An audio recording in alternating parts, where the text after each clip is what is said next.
오늘 우리에게 주시는 말씀 사도행전 20장 24절에서 32절 말씀. 내가 달려갈 길과 주 예수께 받은 사명 곧 하나님의 은혜의 복음을 증언하는 일을 마치려 하매는 나의 생명조차 조금도 귀한 것으로 여기지 아니하노라. 보라, 내가 여러분 중에 왕래하며 하나님의 나라를 전파하였으나 이제는 여러분이 다 내 얼굴을 다시 보지 못할 줄 아노라. 그러므로 오늘 여러분에게 증언하거니와 모든 사람의 피에 대하여 내가 깨끗하니 이는 내가 꺼리지 않고 하나님의 뜻을 다 여러분에게 전하였음이라. 여러분은 자기를 위하여 또는 온 양떼를 위하여 삼가라. 성령이 그들 가운데 여러분을 감독자로 삼고 하나님이 자기 피로 사신 교회를 보살피게 하셨느니라.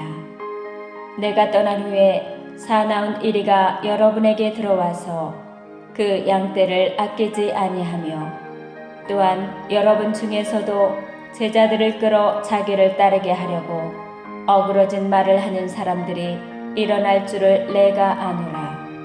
그러므로 여러분이 일깨어 내가 3년이나 밤낮 쉬지 않고 눈물로 각 사람을 훈계하던 것을 기억하라.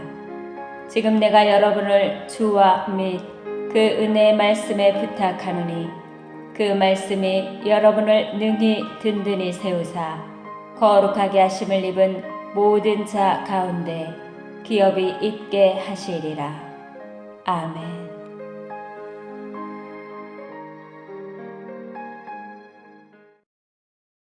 세상에서 제일 좋은 것은 하나님이 주시는 것들입니다. 요즘 주변을 둘러보시면서 얼마나 감사하고 있습니까? 얼마나 마음에 기쁨이 넘쳐나고 있습니까? 그러면서 하나님의 솜씨는 과연 우리가 상상할 수 없을 만큼 참 귀한 솜씨고 그 귀한 솜씨는 우리들에게 이처럼 날마다 새로움을 주고 있구나 하는 자연을 하나님께서 주시는 그 은혜를 우리는 발견할 때에 살아가고 있습니다. 얼마나 아름답고 얼마나 대단하고 얼마나 소중한 것인지 모르겠어요. 그 깡마른 막대기 같은 그곳에 싹을 돋우시고 잎을 만들어서 푸르게 하시고 그 속에서 꽃순을 만들어 자라게 하시더니 정말 세상에 어찌 이런 일이 일어날 수 있을까? 기적 같은 역사를 만들어 놓으시는 그 하나님 정말 대단하지 않습니까? 그렇기 때문에 우리는 하나님이 만들어 놓은 자연을 잘 보존해 나가야 합니다. 만약 잘못해서 자연을 훼손하면 그에 따르는 책임이 얼마나 막중하고 무서운지 모릅니다. 제가 언젠가 한번 어떤 모습을 보니까요. 저 오랫동안 바다의 큰 역사처럼 빙하를 이루었던 곳에요. 그 빙하가 녹아서 흘러내려오는 그 밑에 지역이 얼마나 풍요로웠는지 많은 사람들이 그 밑에 모여서 살기를 원해서 큰 도시를 이루었대요. 그런데 자연이 점점 훼손해 가면서 빙하가 녹아버렸어요.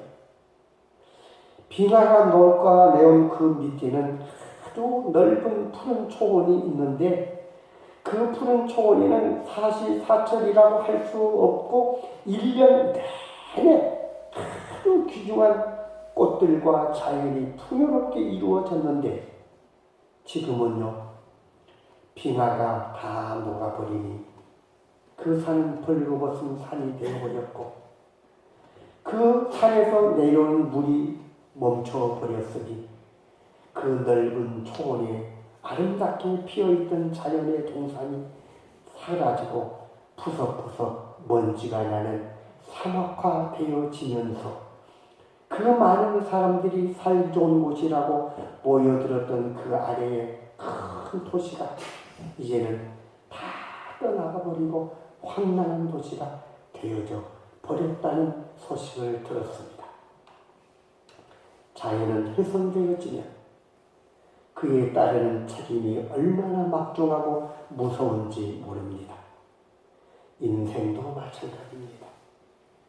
인생 역시 하나님이 주시는 소중한 선물입니다. 그렇기 때문에 인생은 잘 살아야 합니다. 잘못 살면요, 그에 따른 책임을 반드시 우리는 열매로 지게 되어질 것입니다. 그런데 그 책임이 얼마나 무서운 것인지 모릅니다. 바로 영원한 형벌, 영원한 지옥에 떨어진다는 거예요. 그게 인생입니다. 그게 하나님이 주시는 선물이었기 때문에 의미 있는 삶을 살으라는 것입니다. 직분도 마찬가지입니다.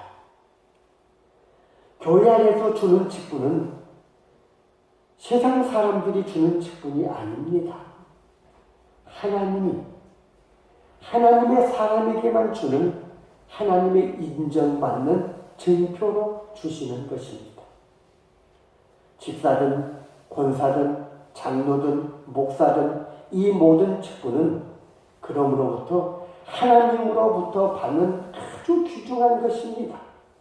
그렇기 때문에 일단 직분을 받았으면 잘 해야 하는 거예요. 우리들이 거저 받은 선물은 별것 아니라고 생각하는 경향들이 있는데 하나님께로부터 받은 집사, 권사, 장로, 목사는 세상에 없는 하나님으로부터 받는 소중한 선물이었습니다. 그런데 이 소중한 선물을 헛되이 생각하고 헌신짝 버리듯이 아무렇지 않게 버리면 그 직분을 주신 하나님은 얼마나 안타까울까요? 축복의 자리였는데 차라리 그럴 줄 알았으면 내가 그걸 주지 않았을 터인데 하나님의 마음인 줄 압니다. 잘못하면 그에 따르는 책임을 하나님께서 직접 물으실 것이기 때문입니다. 사실 좋은 교회란, 은혜로운 교회란, 능력 있는 교회란 어떤 교회입니까? 직분자들이 잘 하고 있기에 그런 소리를 듣게 된 것입니다. 하나님의 마음에 합한 교회는 하나님의 마음에 맞는 직분자들이 많은 교회가 하나님의 마음에 합한 교회입니다. 그러니까 직분은 절대로 가볍게 여기면 안 된다는 말이죠. 직분을 가볍게 여기는 것은 그 직분을 주신 하나님을 가볍게 여기는 것입니다. 그 사람이 주는 거 별것 아니야. 하나님 안에서 받은 직분 별것 아니야. 감사하게도 우리 교회는 직분자들이 아주 열심히 맡은 사명을 잘 감당해 주시는 몇 분들이 있기에 좋은 교회로 이렇게 되어져 가고 있는 줄 압니다. 그래서 교회는 지켜지는 것입니다. 그런 분들에 의해서 교회는 모든 것이 아름답게 드러나게 되어진 것입니다. 성실하게 책임을 지시는 분들이 있어서 큰 문제 없이 운영되어지고 있는 교회가 좋은 교회입니다. 사도 바울이 밀레도에서 예배소 교회의 장로님들을 부른 것도 장로의 직분을 받았으니 그 직분을 잘 감당해 달라고 오늘 말씀 속에 보면 부르고 있습니다. 여러분, 성경에 나오고 있는 중요한 교회가 7교회가 있는데 그 7교회 중에 한 교회인 에베소 교회는 아주 열심히 충성을 잘하는 참 좋은 교회였습니다. 소아시아 최고의 교회로 바울이 세운 모든 교회들 중에서 사실상 가장 으뜸된 교회가 에베소 교회입니다. 그 에베소 교회는요, 사도 바울이 3년 동안 그곳에 머물면서 목회를 하였던 교회이고 바울의 뒤를 이어가지고 디모데와 사도 요한이 목회한 교회입니다. 특히 예배소 교회의 가장 큰 업적은 여러분들도 잘 아는 바와 같이 바울 서신들, 예를 들면 로마서, 고린도 전후서, 갈라디아서, 예배소서, 빌립보서, 골로새서, 데살로니가 전후서, 디모데 전후서와 디도서, 빌레몬서 이 13권의 성경이 바로 예배소 교회의 덕분에 수집되고 기록되어져 만들어진 책들입니다. 또한 누가에 의해 기록된 누가복음과 사도행전도 사실상 예배소 교회에서 집필되어진 책입니다. 그뿐 아니라 사도 요한이 성모 마리아와 함께 말년을 보낸 곳도 예배소 교회였습니다. 그 과정에서 요한복음과 요한서신 그리고 요한계시록이 집필되었습니다. 그러니까 신약 성경은 예배소 교회를 중심으로 기록된 것이라고 해도 과언이 아닙니다. 그래서인지 예배소 교회는 말씀 중심의 교회였습니다. 진리를 수호하고 진리를 선포하는 철저한 말씀 중심의 교회였습니다. 예배소 교회가 크게 부흥하고 그래서 많은 사명을 감당할 때는 아직 성경이 확립되어지기 이전이었습니다. 그러다 보니 교리적으로 아직 많이 취약할 때라 각종 이단들과 세상적인 것들이 교회 안에 들어와서 덤불어 기승을 부리고 있었습니다. 기회만 되어지면 툭 불거져 나오고 어떤 기회만 되어지면 그것을 붙잡고 늘어지려고 아주 작정하게 되어지는 일들이 허다히 일어나고 있었습니다. 그때 그 이단들을 판별해 내고 진리를 수호하는 일에 가장 앞장섰던 교회가 바로 예배소라고 하는 교회였습니다. 주님도 예배소의 교회에 지금까지 진행되어져 있는 그 모든 일들을 보면서 주님도 마음이 흡족하여 그 예배소 교회가 이루었던 그 시대의 공로만큼은 분명하게 인정해 주었습니다. 우리 한번 볼까요? 계시록 2장 2절 한번 보십시다. 누가 한번 읽어보세요. 계시록 2장 2절에서 3절까지 말씀인데 누가 한번 크게 읽어보세요. 내가 내 행위와 수고와 내 인내를 알고 또 약한 자들을 용납하지 아니한 것과 자칭 사도라 하되 아닌 자들을 시험하여 그의 거짓된 것을 내게 드러내는 것과 또 내가 참고 내 이름을 위하여 경고히 게으르지 아니한 것을 아노라. 아멘. 거기까지 보고 말씀을 보십시다. 이처럼 훌륭한 교회, 참으로 대단한 교회가 바로 예배소 교회였습니다. 하지만 말입니다. 얼마 지나지 않아 그 훌륭한 교회가 사라져버리고 말았습니다. 초대교회 당시에는 큰 역할을 감당했지만 전체적인 교회의 역사의 흐름을 보는 교회사에서는 그때에 잠깐 나타났다가 사라져버리는 그 흔적조차 남아있지 않는 교회가 되고 말았습니다. 사실 예배소라는 도시 자체까지도 사라져버렸어요. 어떻게 이런 일이 일어났을까요? 바울이 떠나고 나서 200년 정도 흐른 뒤에 예배소는 교회와 함께 폐허가 되어버리고 말았습니다. AD 260년대부터 8년 동안 고투라고 하는 그런 족의 침입을 받았는데요. 도시는 끔찍하게 약탈당해버렸고 그때 당시에 최고의 업적을 드러내고 최고의 자랑거리가 되어졌던 아데미 신전이라고 하는 커다란 성전이 세워졌는데 이 기간 동안에 불이 나서 그만 소실되어져 버리고 말았습니다. 또한 그곳에는 큰 지진이 일어났고 해변에는 엄청난 양의 진흙이 어디서 밀려 들어왔습니다.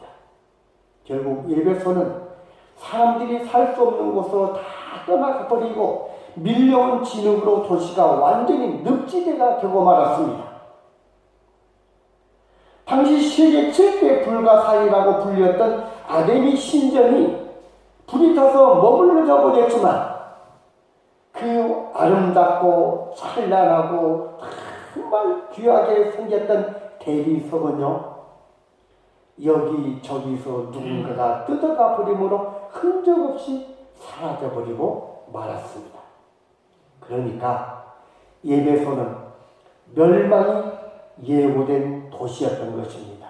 그래서 사도 바울이 그토록 간절하게 그곳에 많은 사람들을 불러 모아놓고 복음을 전했던 것이고, 계속해서 훌륭한 사도들이 그것을 멈춰서는 아니 되어지고 그것은 이렇게 되어져서는 아니 되어진다는 사실로 그들에게 찾아와서 회개하라고, 이렇게 찬란하게 만들어주시는 하나님을 믿으라고, 그리고 멸망을 피하라고 간절히 권면해 나왔던 것입니다. 반복섬에 갇혀있던 사도 요한에게 주님은 예배소 교회에 대하여 이렇게 말씀을 하고 있습니다. 계시록 2장 4절로 5절 그 후의 말씀을 누가 한번 읽어보시기 바랍니다. 그러나 너를 책망할 곳이 있나니 너의 처음 사랑을 버렸느니라. 그러므로 어디서 떨어졌는지를 생각하고 회개하여 처음 행위를 가지라. 만일 그리하지 아니하고 회개하지 아니하면 내가 내게 가서 내 촛대를 그 자리에서 옮기리라. 아멘. 만약에 예배소 교회가 그때 회개했다면 예배소의 운명은 달라졌을 것입니다. 니느웨가 요나의 말씀을 듣고 회개하여 구원을 받았던 것처럼 예배소는요, 하나님 안에서 큰 영광을 드러내는 특별한 교회가 되어졌을 것입니다. 그래서 오늘 우리가 보게 되어지는 이 본문 말씀에서 사도 바울은 예배소 교회의 장로들을 불러들이고 그들에게 성령이 그들 가운데 여러분들을 감독자로 삼고 하나님이 자기 피로 사신 교회를 보살피게 하셨느니라. 너희들에게 이 교회를 보살피고 이 교회가 하나님의 역사가 계속되어지는 것이 되어져 나갈 수 있도록 그걸 지키고 보존할 수 있도록 너희들을 세웠으니 너희들이 이것을 잘 사명을 감당하라고 간곡하게 당부하고 있는 말씀이 오늘 우리가 보게 되어지는 이 본문의 말씀입니다. 예배소 교회의 장로들은 자기 자신을 위해서 그리고 교회의 성도들을 위하여 주의하라고 하는 말입니다. 좀 경건의 삶을 이루어가라는 거예요. 원수 마귀가 교회를 흔들지 못하도록 정신을 차리고 삼가 경계하라는 것입니다. 그게 직분자가 어떤 상황인지는 모르지만 먼저 넘어지면 안 되니까 항상 정신을 차리고 사명을 감당하라는 것입니다. 지금 바울의 눈에는 교회가 잘 되어져 가고 있는 것 같지만 그 틈 사이에 끼어들고 있는 교회를 흔들려고 하는 마귀들이 덤벼들고 있는 것이 보였던 것입니다. 겉으로는 목사라고 하겠지만, 겉으로는 장로라고 하겠지만, 겉으로는 권사라고 축분자라고 하겠지만 실상은 양을 잡아먹는 교회를 무너뜨리는 사나운 일이 곧 마귀의 하수인들이 그 속에 있다는 것입니다. 그러므로 깨어 조심하며 맡겨주신 사명을 잘 감당하여 분별하며 살아가는 것입니다. 그런데 가장 안타까운 것은 바울의 말씀을 듣고 있는 그 장로들 중에서도 그들과 함께 교회를 무너뜨릴 사람들이 있을 거라고 하는 이 충격적인 말을 그곳에 던집니다. 또한 여러분 중에서도 제자들을 끌어 자기를 따르게 하려고 어그러진 말을 하는 사람들이 일어날 줄을 내가 아노라. 여러분들 중에서도 예배소 교회 직분자들 중에서도 바울이 씌운 바울의 제자들 중에서도 교회를 무너뜨릴 살아온 이리가 될 사람들이 있을 거라고 말씀하고 있습니다. 그런데 그렇게 되는 이유는 제자들을 끌어 자기를 따르게 하려고 성도들이 교인들이 자신을 따라오는 사람들을 만들려고 어그러진 말을 하는 사람들이 일어날 줄을 내가 아노라. 바울이 그게 보였던 거예요. 잘 되어져 가고 있는 그곳이었지만 그 속에서 보이고 있는 바울의 눈은 그런 것들을 피하여 갈 수가 없었습니다. 바울의 눈은 이렇게 편을 가르는 사람들이 보이는 것입니다. 지금 바울의 제자라고, 지금은 바울이 세운 장로라고, 지금은 그와 함께 앉아있지만 얼마 후에는 자신만을 따르려 하려고 어그러진 말, 애곡된 말을 만들어낼 살아온 일들이 보이는 것입니다. 그래서 교회 안에 내 편이 갈려서 보이지 않는 가운데 암투가 일어나고 있음이 보이기 시작했던 것입니다. 그래서 장로들을 부르고 직분자를 불러서 여러분, 이런 상황이 일어날 수가 있습니다. 우리가 바로 서지 못하면, 우리가 바른 자리에 임하지 못하면, 우리에게 맡겨진 사명을 바르게 감당하지 못하면 이런 일이 일어날 수가 있습니다. 바로 이런 일이 일어나지 아니하도록 우리는 늘 깨어서 지켜야 됩니다. 우리는 늘 깨어서 자신이 바르게 서야 됩니다. 이런 일이 불거지면 우리는 큰일 납니다. 안 됩니다. 하나님의 은혜가 다 끝납니다. 바울은 사실요, 누구의 은이나 금이나 우복을 탕한 적이 한 번도 없었습니다. 희생적인 목회를 했지요. 바울이 마치 그런 것을 위해 성도들을 이용한 사람인 것처럼 애고하는 말이 나오기 시작을 합니다. 바울은 직접 버려서 모든 경비를 충당했건만 오히려 약한 사람들을 도왔건만 그런 바울을 파렴치한 사건으로 매도하는 사람들이 일어날 거라는 말입니다. 그것도 이 사람들 중에서 지금 바울 앞에 있는 그 장로들 중에서도 그런 사람들이 나올 거라는 말씀입니다. 사실 어땠습니까? 나왔습니다. 그 일이 불거지기 시작하자 교회 안에는 암투가 일어나기 시작하고 놀라운 변화가 일어나면서 그렇게 잘 쌓았던 교회가 그만 옆에서 쳐들고 뒤에서 밀고 닫고 하는 이런 일들로 말미암아 교회는 점점 그 사명을 이뤄가기 시작을 합니다. 참 기가 막힌 말입니다. 에베소 교회에서 그것도 바울이 직접 세운 장로들 중에서 그런 사람들이 나올 거라니. 그러니까 한마디로 여기 있는 이 사람들 중에서도 변질될 사람이 있을 거라는 말씀인 겁니다. 즉 바울은 많은 사람들이 바울을 껴안고 눈물을 흘리고 있지만 나중에는 바울을 험담하고 비난하는 사람이 있을 거라는 거예요. 이런 사람들의 가장 큰 특징은 어그러진 말을 하는 것입니다. 왜곡된 말, 삐뚤어진 말을 하는 것입니다. 없는 말 아닌데 그 말을 삐뚤어서 하는 겁니다. 거짓말을 하는 것은 아닌데 그 말을 아주 교묘하게 바꿔서 이야기를 하는 것입니다. 그것도 다름 아닌 바울을 향하여, 교회 지도자들을 향하여, 담임 목사를 향하여 그렇게 하는 것입니다. 그래서 담임 목사와 성도들을 멀어지게 만드는 겁니다. 성도들은 그 말을 듣기 전에는 목사님이 참 좋았는데 그 말을 듣고 나니 목사님을 의심하게 되어지는 것입니다. 전에는 목사님이 정직한 분으로 보였는데 그 사람들의 말을 듣고 나서는 목사님이 의심스러워지는 것입니다. 이거 요즘에 누가 하는 것 같습니까? 교회를 파악게 하려고 침노하는 신천지와 같은 사람들이 하는 직접적인 방법입니다. 이때 배우는가 봐요. 그래서 목사님과 점점 멀어지게 되는 것입니다. 교회는 목사님을 쫓아내고 그들이 바라는 대로 신천지의 사람을 들여다가 새로운 신천지를 만들어 나가는 교회가 그들이 세운 교회 중에 절반이 돼. 이게 어그러진 말을 사용하고 있는 사람들의 행태였습니다. 그게 살아온 이리들이 양을 잡아먹으려고 뻗들이는 애국된 말입니다.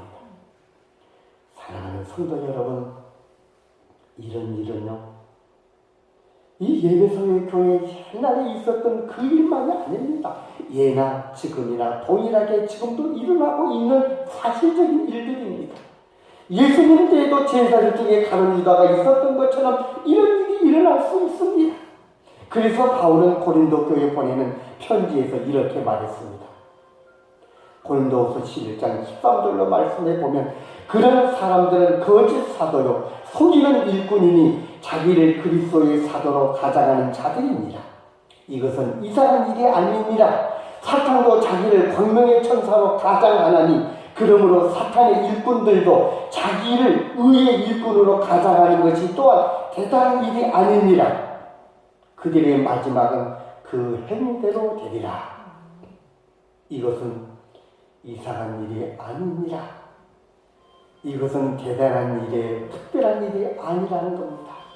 그런 사람들은 언제나 어디에나 존재할 거라는 말씀입니다. 안타까운 것은요, 그런 사람들이 바깥에서 들어오는 사람들만 있는 것이 아니라는 거예요. 신천지교회를 다니고 있는 사람들만이 아니라 기적교회에 다니고 있는 사람들 중에서도 그렇게 변질될 수 있다는 겁니다. 에베소 교회, 그 위대한 교회의 직분자들 중에서도 그럴 수 있다는 겁니다.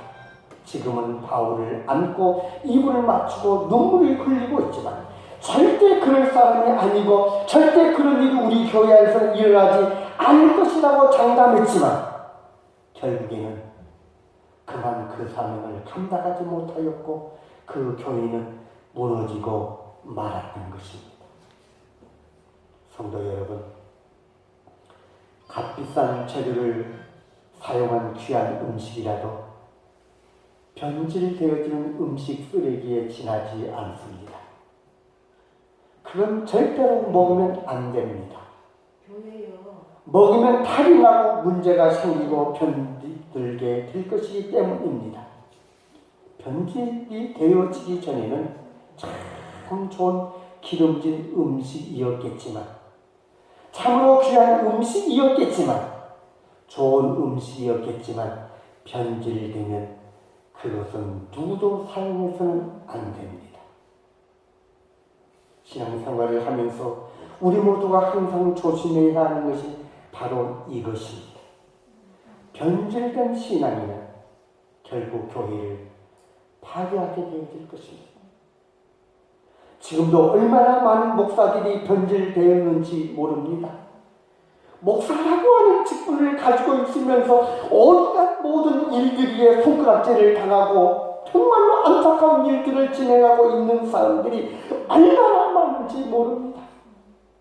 또한 얼마나 많은 장로들이, 얼마나 많은 직분자들이 직분을 가지고 있었음에도 불구하고 그 직분을 바르게 지키지 못하고 변질되어져 가는지 모릅니다.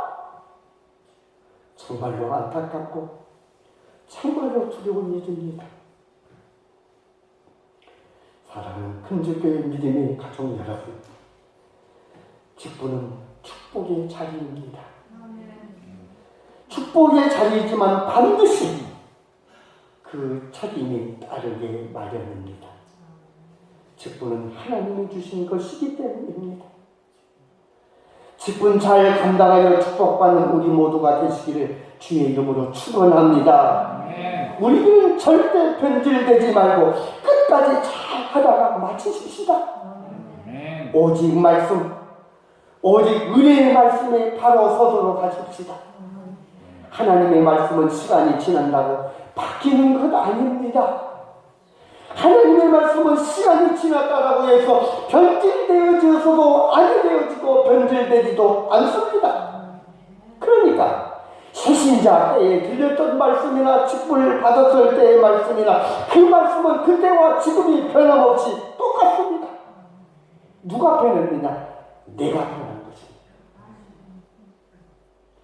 그리고 넘어지지 않게 해달라고 우리는 항상 기도해야 됩니다. 그래서 기도해야 되는 거예요. 음식이 변질되지 아니하는 제일 좋은 방법이 있습니다. 그게 무엇입니까? 팔팔 끓이는 거예요.